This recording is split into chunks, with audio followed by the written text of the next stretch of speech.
ได้ปูได้ชิมานี่มันได้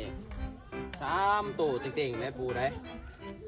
มันได้3 ตัวเต็งๆนิดๆก็มันค่อยแห้งได้ปูได้เอา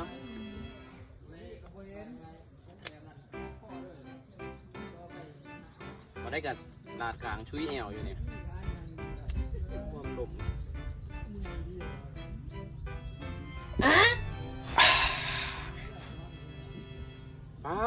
ตัวซักซีดดีๆปูโอ้ยซักซีดดีๆเอาไม่ปูเอาไม่แต่เว้ย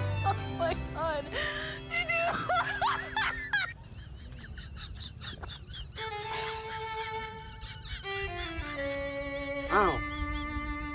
หวยปูซักซีดดีๆสิบประสานละสีด้วยปูเด้อเอาตะขาบตัวปู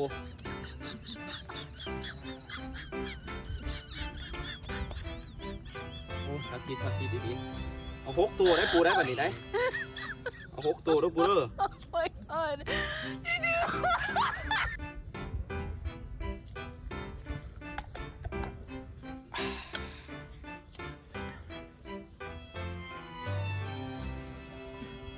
โอ้ยปูอยู่แล้วใครเป็นยังไงอยู่แล้วปูเลยบ่ได้แล้วแน่นี่คนที่รู้ไว้